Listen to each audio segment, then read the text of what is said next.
Hi everyone, welcome to my channel. ఎలా ఉన్నారండి? అందరూ బాగున్నారా? ఈ వీడియోలో అయితే ఆఫ్టర్ గ్రహణం తర్వాత మండే వీడియో అండి. Puja room cleaning, house cleaning and నా పని అట్లా మీతో షేర్ చేసుకుంటున్నాను. కొత్తగా ఎవరైనా నా ఛానల్ని కానీ చూసేటట్టుగా ఉంటే నేను పెట్టే కంటెంట్ కానీ నచ్చుంటే లైక్, షేర్ అండ్ సబ్స్క్రైబ్. ఈ మధ్యన అయితే అస్సలు నేను షార్ట్స్ కానీ వీడియోస్ కానీ ఏం అప్లోడ్ చేయట్లేదు. ఎందుకు అసలు ఇంట్రెస్ట్ ఉండట్లేదు. అప్పుడప్పుడు మరి ఎందుకు అప్లోడ్ చేస్తున్నానంటే జస్ట్ నా సరదా కోసం అట్లా టైం దొరికేటప్పుడు షూట్ చేసి అయితే అలా తీస్తున్నాను అంతే. ఇంకా మండే ఎర్లీ మార్నింగ్ 4 o'clockకి లేచేసి ఇంకా హెడ్ బాత్ చేసేసుకొని ఇంకా వంట ప్రిపేర్ చేస్తూ ఉన్నాను పిల్లల కోసం అని. అండ్ పిల్లలు కూడా ఈరోజు త్వరగానే ఒక హాఫ్ అన్ అవర్ అందరం ముందే లేచున్నాం, ఎందుకంటే హెడ్ బాత్ చేసుకోవాలి కదా, అందుకని అనమాట. ఇంకా ఎర్లీగా లేస్తే కొంచెం డ్రౌజీగా ఉంటుంది కదండి. కొంచెం నేను హనీ ప్లస్ లెమన్ వాటర్ అయితే తాగుతూ ఉన్నాను. ఫస్ట్ అయితే ఈ వాటర్ తాగుతాను, మళ్ళీ ఒక హాఫ్ అన్ అవర్ 1 hour అయ్యాక ఒక 9 అంటే 8 o'clock 9 o'clockకి ఫ్లాక్స్ సీడ్స్ పౌడర్ చేసుకున్నాను కదా, లైట్గా ఫ్రై చేసి అది కూడా కొంచెం గోరువెచ్చగా వాటర్లో ఆ పౌడర్ వేసి కూడా తీసుకుంటానండి. తప్పదు, మన హెల్త్ ఒక ఏజ్ వచ్చాక ఇంకా మన హెల్త్ని అయితే చూసుకోవాలి. ఇంకా ఆ వాటర్ అయితే అలా తాగుతూ ఉన్నాను, ఎందుకంటే నించొని కొంచెం అలా పని చేస్తూ ఉండే వల్ల కాలు కింద అయితే ఈ పాదాలు విపరీతంగా నొప్పి వస్తాయండి. సో చాయ్ తాగినా వాటర్ తాగినా సరే కొంచెం అలా కూర్చుంటాను అనమాట, లేకుంటే చాలా నొప్పి వచ్చేస్తున్నాయి, ఏంటో అర్థం కాదు. కొన్ని ఎక్సర్సైజెస్ కూడా చూస్తున్నాను యూట్యూబ్లో, చేస్తున్నాను, అయినా సరే మేబీ వెయిట్ వలన. అండ్ అలాగా మార్నింగ్ 5 o'clock లేస్తాను నార్మల్గా. నేను 5 నుంచి స్టిల్ 7:30 వరకు నించొనే ఉంటానండి. మేబీ దాని వలన కూడా అయి ఉండొచ్చు. ఇంకా ఒకటి పనులు ఇంకా చేసేస్తూ ఉండాలి కదా. ఫుడ్ కూడా సింపుల్గానే తేల్చేసాను ఈరోజు. సండే అంటే మ్యాక్సిమం అందరూ నాన్ వెజ్ తింటాం కదా, సో అందుకని నేను ఏం చేస్తానంటే సండే కంపల్సరీగా నాన్ వెజ్ తింటాం కనుక మ్యాక్సిమం మండే మార్నింగ్ టిఫిన్ పిల్లలకి నేను కర్డ్ రైసే పెట్టేస్తానండి. హెవీగా టిఫిన్ ఏం పెట్టాను, ఎందుకంటే ముందు రోజుది కానీ మేబీ డైజెషన్ కాకపోతే పిల్లలకి స్కూల్లో కొంచెం స్టమక్ పెయిన్ అని, వామిటింగ్ ఇట్లాంటివన్నీ వస్తాయి, ఫేస్ చేస్తారు అని మ్యాక్సిమం నేను మండే మార్నింగ్ వాళ్ళకి కర్డ్ రైసే పెట్టేస్తాను. అందుకే నాకు పెద్దగా ఇంకా పని ఏమైతే లేదనమాట, తక్కువ వంట అయింది. కర్డ్ రైస్ ఇంకా స్కూల్కి బెండకాయ ఫ్రై చేసేసి రైస్ చేసేసానండి, సింపుల్ అంతే. అంటే దీంతో అయిపోలేదు కదా, మళ్ళీ పాలు వేడి చేయాలి, వాటర్ వేడి చేయాలి, బాక్స్ కట్టాలి, వాళ్ళకి స్నాక్స్కి ఫ్రూట్స్ కట్ చేసి పెట్టుకోవాలి, ఇట్లా అనమాట. ఇంకా తెలిసిందే కదా, ఇంట్లో పని అంటే తక్కువ కాదు. ఇంకా అలా పనులు చేస్తూ ఉంటూ ఇంకా వీళ్ళకి మా పిల్లల్ని కూడా లేపేసి వాళ్ళకి ఇంకా హెడ్ బాత్ చేపించేసి ఇంకా బాక్స్ అయితే ప్రిపేర్ చేస్తున్నాను. లంచ్కి అయితే చెప్పాను కదా, బెండకాయ ఫ్రై చేసి రైస్ కలిపి పెట్టేశాను. అండ్ స్నాక్స్కి అయితే యాపిల్ ఉన్న ప్రోమోగ్రాంట్ ఉంటే కొంచెం కట్ చేసి అయితే పెట్టేశాను. ఎవ్రీడే ఫ్రూట్స్ పెట్టాను, ఫ్రూట్స్ ఉండే రోజు ఫ్రూట్స్ పెడతాను, లేకుండా ఇంట్లో నేను ఏదైతే టిఫిన్ చేస్తానో అదే కొద్దిగా మట్టుగా స్నాక్స్కి అయితే పెట్టేస్తానండి. బిస్కెట్స్ తక్కువ పెడతాను, అండ్ లేస్లు ఇట్లాంటివి అయితే మ్యాక్సిమం ప్రిఫర్ చెయ్యను, లేనిపోని హెల్త్ ఇష్యూస్ వస్తాయండి, అందుకని.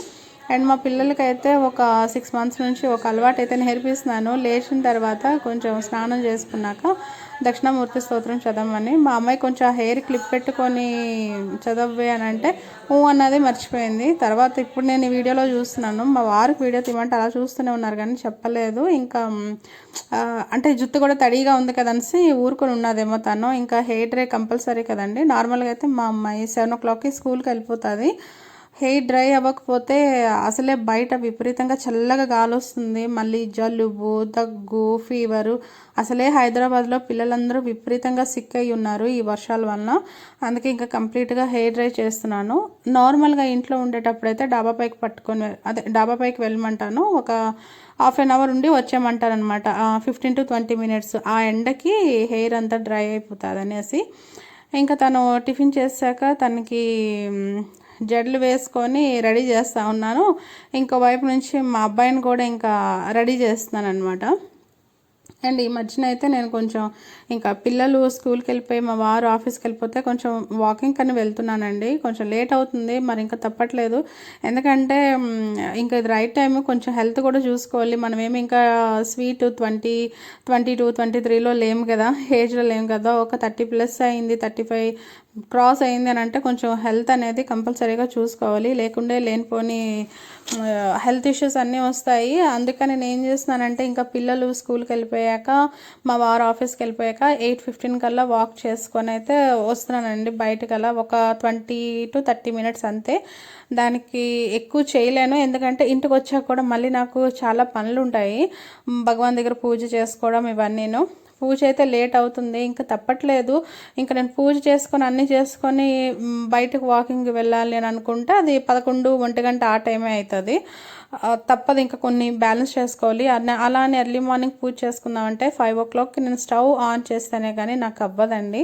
సర్లే ఇంకా పని ఇంకా అలా అడ్జస్ట్ చేసుకోవాలి, ఇంక అంతే. అన్నీ పట్టుకొని కూర్చుంటే హెల్త్ పాడవుతుంది అనేసి అయితే ఇంక ఈ డెసిషన్ అయితే తీసుకున్నాను. పిల్లలు ఇతను వెళ్ళిపోయాక వాక్ చేసుకొని అట్లా వచ్చి ఇంకా ఇంట్లో పనులు చూసుకుందాం అనేసి. ఇంకా మా పాప వెళ్ళిపోయింది, బాబు వెళ్ళిపోయారు, మా వారు వీళ్ళందరూ వెళ్ళిపోయాక కొంచెం చాయ్ తాగేసి ఇంకా బయటంతా అయితే ఫస్ట్ క్లీన్ చేసేస్తున్నానండి. బయట క్లీన్ చేశాక అప్పుడు ఇల్లంతా క్లీన్ చేయడానికి ఏం లేదులేండి, ఇల్లు నీట్గానే ఉంటుంది. స్పెసిఫిక్గా ఏమీ క్లీన్ చేయడానికి లేదు. బట్ భగవాన్ రూమ్ క్లీన్ చేయాలంటే మాత్రం నాకు చాలా టైం పట్టేస్తుంది. అక్కడ ప్లాంట్స్ అన్ని కొంచెం నీట్గా తీస్తూ ఉన్నాను. తులసమ్మ కూడా ఉన్నారు కదా, తులసి కోట కూడా నీట్గా వాటర్తో కడిగేసి పసుపు కుంకుమ బొట్టలు అయితే నార్మల్గా, మొత్తం కాదు, జస్ట్ ఒక పసుపు కుంకుమ బొట్టు అయితే పెడతాను. యాక్చువల్గా అయితే ముగ్గు తెలిసిందే కదా, వైట్ చాక్ పీస్తోనే పెడితే అస్సలు కనిపించదు. అండ్ రెడ్ మట్టి పెడితే మాత్రం చాలా పెద్ద పని అది. అండ్ ఫ్రైడే కూడా నాకు కామాక్షి దీపం ఉంది కదా, లక్షవారం మంచి ముగ్గు పెట్టుకోవచ్చులే అనేసి నీట్గా తుడిచేసి అలా క్లాత్తో పోచా చేసేసి అయితే చాక్ పీస్తోనే పెట్టుకుంటున్నానండి. అది ఈసారి బ్లూ కలర్ చాక్ పీస్తో పెట్టాను, చూద్దాం కనిపించదా అని. చాక్ పీస్ కాదు, శుద్ధ అంటారు కదా, శుద్ధ ముక్క అంటారు కదా, దాంతో అనమాట. నెక్స్ట్ ఇంకోటి ఏంటో తెలుసా అండి, ముగ్గు పెట్టిన దాని మీద 2-3 సార్లు దాంతోనే రుద్దుతూ ఉంటాను, లేకుంటే ఆ కలర్ఫుల్గా కనిపించేది కూడా అస్సలు కనిపించదు అనమాట. ఈ టైల్స్తో నాకు వచ్చే ఇదే పెద్ద సమస్య అండి.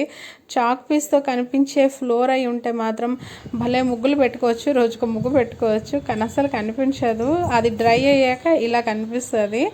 అదే బ్లూది అయితే, వైట్ చాక్ అయితే అస్సలు కనిపించదు. ఇదైతే ఎల్లో కలర్ చాక్ అండి. సో బయటంతా క్లీన్ అయిపోయింది. ఇంకా తులసి కోట కూడా నీట్గా చేసుకొని బొట్టు పెట్టుకున్నాను. ఇవైతే కనకాంబరాలు మొక్కలు ఊరు నుంచి అయితే తెప్పించుకున్నాను. చూద్దాం బ్రతకవు అని. నార్మల్గా మనీ ప్లాంట్స్ తప్ప ఇంకేం బ్రతకవు. ఈ పెద్ద కుండీలో కూడా నేను కనకాంబరాలు విత్తనాలు వేస్తే తులసి మొక్కలు వస్తున్నాయి. నాకు అర్థం కాలేదు, నేను తులసి మొక్క విత్తనాలు వేసానా కనకాంబరాలు విత్తనాలు వేసానని. కనకాంబరాలు ఒకటే మొక్క వచ్చిందండి, బట్ మిగతావన్నీ అయితే తులసి మొక్కలు వస్తున్నాయి. ఇంకా అది అక్కడ అయిపోయాక లాస్ట్ టైం కుంభమేళాకి మా హస్బెండ్ వాళ్ళ ఫ్రెండ్స్ వెళ్ళారు. వాళ్ళు కొద్దిగా వాటర్ తెచ్చారనమాట. కుంభమేళా వాటర్ తెస్తే ఇంకా అవ్వండి, నేను ఇంకా ఇల్లంతా జల్లుతున్నా. ఫస్ట్ అయితే కొంచెం పసుపు నీళ్ళు జల్లేసానులేండి, తర్వాత ఎట్లా అని వాటర్ ఉంది కదా అనేసి మళ్ళీ భగవాన్ రూము హౌస్ అంతా అయితే మొత్తం కొంచెం చిలకరిస్తున్నాను అనమాట, గ్రహణం పడింది కదా అనేసి. అండ్ ఇది నాకు ఆఫ్టర్ పీరియడ్స్ 5th డేకి కూడా ఇల్లంతా క్లీన్ చేసేటప్పుడైతే జల్లుతానండి. ఇంక ఇక్కడ నుంచి నాకు పని స్టార్ట్ అయ్యింది. దీంట్లో కొన్ని తీస్తే కొన్ని ఇవి కూడా తీసేయాలి కదా, ఇవెందుకు ఉంచేసాను అని ఒక చిన్న మనసులో డౌట్ అనమాట. ఇవి కూడా నీట్గా చేసుకోకపోతే ఏమో అనేసి.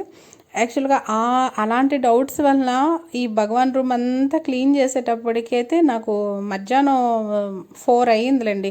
అంటే మధ్యలో ఉండే పనులు చాలా ఉంటాయి కదా, మీకు ఇలా చూపిస్తున్నాను, కానీ మధ్యలో అంటులు తోమాలి, ఇల్లంతా క్లీన్ చేసుకొని తుడుచుకొని ఒత్తుకొని ఎక్కడొక్కడ సర్దుకొని బట్టలు వాష్ చేసుకొని డాబా మీద ఎండబెట్టి ఎండిన బట్టలు కిందకు పెట్టుకొని ముందు రోజు ఉండే బట్టలని నీట్గా ఫోల్డ్ చేసి ఎక్కడొక్కడ పెట్టుకొని, తెలిసిందే కదా చాలా పనులు ఉంటాయి. అవన్నీ మీతో షేర్ చేసుకోలేదు, మరి చిరాగ్గా ఉంటుందని.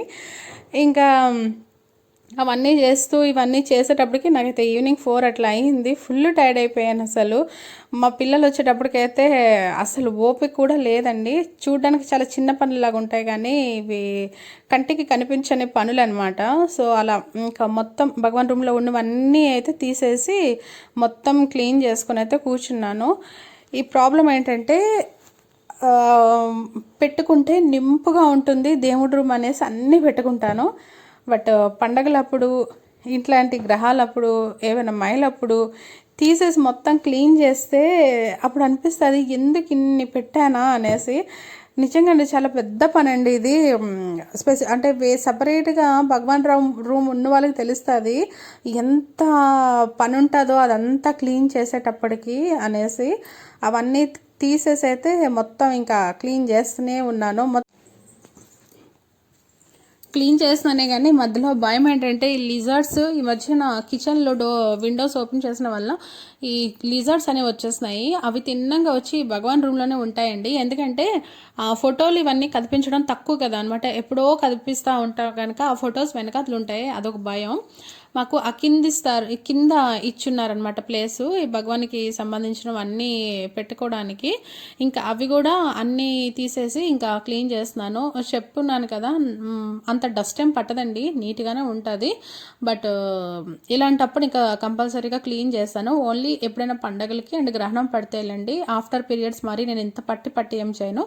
జస్ట్ ఫొటోస్ అన్నీ తీసేసి నీట్గా అక్కడంతా తుడిచేసి మళ్ళీ పెట్టేస్తాను అంతేనండి. ఎందుకంటే సపరేట్గా ఉంది కదా, నేనేమి ముట్టుకోను అందుకని. అండ్ ఇవన్నీ ఎప్పుడు క్లీన్ చేస్తానో నాకు ఏం అర్థం కాలేదు. అండ్ ఇది వీడియో తీసుకొని కూర్చుంటే అయ్యే పని కాదు అని నాకు అర్థమైంది. సరేలే ఇంకా వన్స్ ఇలాగా మీతో షేర్ చేసుకుందాము.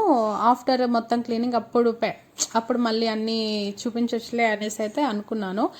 ఇవన్నీ స్టార్ట్ చేయడం అంటే 12 అయిందండి. ఇవన్నీ తీసి అంటే మొత్తం అక్కడ నుంచి మొత్తం ఇక్కడ పెట్టినప్పటికీ మళ్ళీ ఇక్కడ ఇవన్నీ క్లీన్ చేసి మళ్ళీ భగవాన్ రూమ్లో పెట్టేటప్పటికి 4 అయింది. అందుకే నేను ఇంకా ఈవినింగ్ దీపం పెట్టుకున్నాను. మార్నింగ్ ఇంకా అవన్నీ అయితే చేయలేకపోయానండి. సో ఫైనల్గా అయితే అవన్నీ క్లీన్ చేసేసి అయితే పెట్టుకున్నాను. మొత్తం క్లీన్ చేసుకున్నాను అనమాట. అండ్ ఇంకోటి ఏంటంటే ఇంట్లో ఉన్న చిన్న చిన్న విగ్రహాలు అన్నాను కదా, అవి కూడా క్లీన్ చేస్తే పెట్టుకున్నాను. ఎందుకంటే అవి కబోర్డ్లో ఉన్నాయి. సర్లే అయినా సరే పూజ చేసుకుంటాం కదా, అదే శివయ్య, వెంకటేశ్వర స్వామి, ముగ్గురు అమ్మవార్లు, వినాయకుడు, ఇవి కూడా ఎప్పుడో పూజ టైంలో తీస్తాను, రెగ్యులర్గా పెట్టాను. బట్ సర్లే సంపూర్ణ గ్రహణం అంటున్నారు కదా, ఏమైంది అన్నీ ఎలాగో క్లీన్ చేస్తాను కదా, దాంతోపాటు ఒక 4 విగ్రహాలకి ఎంత టైం పడుతుంది కదా అనేసి అవి కూడా తీసి ఇంకా వాటికి కూడా క్లీన్ చేసుకొని దీపం పెట్టుకున్నాను అనమాట. కింద సపరేట్గా ఒక చిన్న ప్లేట్లో అయితే అమర్చుకొని దీపం పెట్టుకున్నాను. అండ్ ఈ సిల్వర్ ఫ్లవర్స్ అని, లోటస్ సీడ్స్ అని, పసుపు కుంకుమ ఇవన్నీ పీటల మీద పెట్టాలి కానీ అలా కింద పెట్టకూడదు అని చాలా దగ్గర చాగంటి గారు చెప్తే విన్నానండి. గవ్వలు ఇవన్నీ ఉంటాయి కదా, రుద్రాక్షలు ఇవన్నీను. సో అందుకని ఎట్లానో నేను ముగ్గులు వేసినవి ఉన్నాయి కదా, చెక్కవి వుడ్వి, సో అవి పెట్టేసుకున్నాను అనమాట. క్లీన్ చేసిన ప్రతిసారి కొంచెం చేంజ్ చేస్తూ ఉంటారండి, బాగుంటుంది కొద్దిగా. అందుకని అంటే కొత్తగా కనిపిస్తుంది కదా, ఎప్పుడు రొటీన్గా ఒకేలా కాకుండా సమ్టైమ్స్ కొత్తగా కనిపిస్తుంది అనేసి. సో ఫైనల్గా అంతా క్లీన్ చేసి ఇంట్లో ఈవినింగ్ టైం ఇలా దీపాలు పెట్టుకునేసరికి ఎందుకో తెలియదు, ఒక పాజిటివ్ వైబ్ అనమాట. కొంతమంది సైంటిఫిక్గా ఇవన్నీ నమ్ముతారా అని అంటారు. నమ్ముతాను అని చెప్పను, అలాగే నమ్మనని కూడా చెప్పను. నేనేమి దీంట్లో స్పెషల్గా చేసింది కూడా ఏమీ లేదు. చిన్నప్పటి నుంచి ఇంట్లో ఫ్యామిలీ మెంబర్స్ ఎలా అయితే పాటించేవారో నేను అట్లానే పాటించాను. నేను ఇలా చేస్తానే కదండి రేపొద్దున మా పిల్లలకి తెలుస్తుంది. సో